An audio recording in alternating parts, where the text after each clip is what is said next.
So చెప్పండి నా ఈటెల రాజేందర్ గారికి ఇట్లా కాళేశ్వరం కమిషన్ సంబంధించి నోటీసులు ఇవ్వడానికి ఎట్లా చూస్తారు? ఆ రోజు అప్పుడున్న పరిస్థితుల్లో తెలంగాణ రాజేంద్ర అన్న గారు తెలంగాణ ఉద్యమకారుడు, ఒక బహుజన బిడ్డ. అప్పుడున్న ఆర్థిక మంత్రి అప్పుడు పనిచేసిన కాబట్టి ఆయన విచారణకు పిలిచిర్రు. అందుకే ఆయన సచ్చీలుడు కాబట్టి, ఆయన మచ్చలేని నాయకుడు కాబట్టి ఈరోజు పిలవగానే వచ్చిండు. ఆయన ఎంక్వైరీకి వచ్చిండు. అందులో భయపడాల్సిన అవసరం లేదు, అందులో బాధపడాల్సిన అవసరం లేదు. ఆయనకు తెలిసిందని చెప్తాడు. కానీ అప్పుడున్న ప్రభుత్వంలో ప్రజలందరూ తెలుసు ఆ టీఆర్ఎస్ ప్రభుత్వం అవినీతి చేసింది. ఆ రోజు చిన్న అటెండర్ కాడ నుంచి మంత్రి దాకా మొత్తం అన్ని తానే చూసుకున్నాడు. ఎవరు?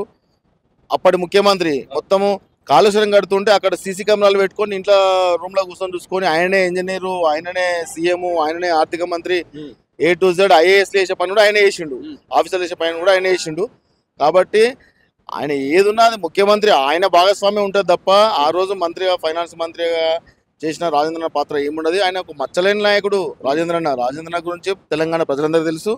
ఆయన అందుకే స్వచ్ఛందంగా వచ్చిండు.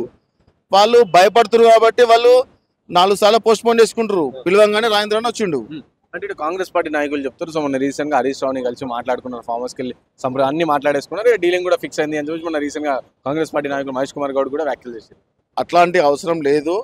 అందుకనే స్వచ్ఛందంగా వచ్చిండు, పిలవగానే వచ్చిండు. వాళ్ళని విభేదించే ఈరోజు ఒక తెలంగాణ ఉద్యమకారుడు, ఒక బహుజన బిడ్డ, ఆయన ఒక మచ్చలేని నాయకుడు. వాళ్ళతోని మాట్లాడాల్సిన అవసరం లేదు, వాళ్ళతో కలవాల్సిన అవసరం లేదు. కాబట్టి ఈరోజు వచ్చిండు కదా స్వచ్ఛందంగా. పిలవగానే ఎందుకు వచ్చిండు? ఆయన మచ్చలేదు కాబట్టి, ఆయన నిర్భయంగా వచ్చిండు. ఆయన తప్పు చేయలేదు కాబట్టి నిర్భయంగా వచ్చిండు. అంటే ఇటు చూసుకుంటే ఇప్పుడు ఆల్రెడీ వచ్చారు. సో రేపు హరీష్ రావు, కేసీఆర్ వాళ్ళు కూడా రావాల్సి ఉంది. సో వాళ్ళు రాకపోతే ఎట్లా ఉంటుంది అనుకుంటే వాళ్ళు వస్తారు అనుకుంటారా మీరు? వస్తారు, రాకపోతే ఎటు పోతారు? విచారణకు హాజరు కావాల్సిందే కదా నోటీస్ ఇచ్చినప్పుడు. సో ఇది కావాలని పెట్టారు అంటారా? అంటే ఈటెల రాజేందర్ గారు ఇటు బీజేపీ పార్టీలు ఎదుగుతున్నారు కాబట్టి సో కావాలని, అంటే రీసెంట్ గా మహేష్ కుమార్ గారు కమెంట్స్ కూడా చేశారు. ఇటు ఆయన రెడ్డి బీసా ఫస్ట్ తెలవాలి అని చెప్పేసి కమెంట్స్ చేశారు. ఇప్పుడు ఎవడైతే అట్లా బీసీఆ రెడ్డి అనే కామెంట్ చేసినో వానికి ఎదురు ఫస్ట్. ఇప్పుడు ఈయన ఒక బహుజన నాయకుడు, తెలంగాణ ప్రజలందరూ తెలుసు. ఇప్పుడు జగ్గారెడ్డికి ఎట్లా కామెంట్ చేసినారు? జగ్గారెడ్డి ఆయన గురించి వాళ్ళ తల్లిదండ్రులు ఏంది, ఆయన ఏందని వాళ్ళు తెలిసి ఉండాలి. ఇప్పుడు ఈయన రాజేంద్రన్న ముదిరాజు బిడ్డ, బహుజన బిడ్డ, బీసీ నాయకుడు. ఆయనను పట్టుకొని ఇట్లాంటి ఆరోపణలు చేసారు.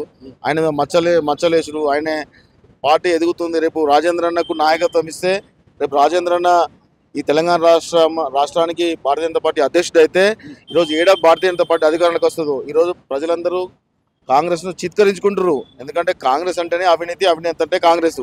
ఈ 75 సంవత్సరాల స్వాతంత్రంలో కాంగ్రెస్ ఎన్ని సంవత్సరాలు పరిపాలించింది, ఎంత మంత్రులు జైలుకి వెళ్ళారు, వాళ్ళ చరిత్ర ఏంది అందరూ తెలుసు. ఇప్పుడు బోఫర్స్ కుంభకోణం కానీ, రాజీవ్ గాంధీ అట్లాంటి వాళ్ళు, సోనియా, ప్రతి ఒక్కరు కూడా వాళ్ళ కింది స్థాయి నుంచి పై స్థాయి వరకు మొత్తం అంతా అవినీతి పడలేనే. కాంగ్రెస్ చరిత్ర దేశం మొత్తం తెలుసు కదా. వాళ్ళు ప్రొటెస్ట్ చేసుకోలేక ఎదుటి మీద బురదలుతారు. సో చెప్పండి, అంటే ఈటెల రాజేందర్ గారి రీసెంట్ గా 1 year అయిపోయింది మల్కాజ్గిరి ఎంపీగా. సో 1 year అయిపోయింది. సో 1 year గా మీరందరూ కూడా అంటే ఏరి కోరి మరి గెలిపించుకున్న పరిస్థితి. సో మీరు అనుకున్న మీరు ఏవేవైతే పనులు చేయాలి అవన్నీ కూడా చేస్తా ఉన్నారు. ఎంతవరకు అభివృద్ధి ఏడాదాకా వచ్చింది? 100% చేస్తాడు ఈటెల రాజేందర్ అన్న. ఆయన గెలిచినప్పటి నుంచి ఇప్పటి వరకు కూడా నిత్యం ప్రతిరోజు పొద్దున 7 గంటలకు 8 గంటలకు బయటకు వెళ్ళంటే రాత్రి 1 గంట వరకు కూడా ప్రజలనే ఉంటుండు, ప్రజలనే ఎదుగుతుండు. ఏ ఎంపీ కూడా ఈయనలాగా పని చేయట్లేదు. నిరంతరం ప్రజలలో ఉంటుండు. ప్రజల సమస్యలు ఏ రోజు చూసినా ఇంటి దగ్గర ఒక 1000 మంది 2000 మంది ఉంటారు.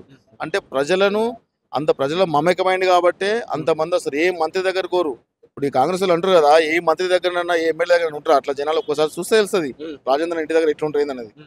అంటే ఈ సంవత్సరం కాలం అయిపోయింది. సో అభివృద్ధి పనులు ఎట్లా వచ్చినాయి? మన వీటికన్నా స్టార్టింగ్ అవన్నీ కూడా చేస్తున్నాడు. రైల్వే అండర్ బ్రిడ్జ్లు కేంద్ర ప్రభుత్వం నుంచి ఫండ్స్ తీసుకొస్తున్నాడు.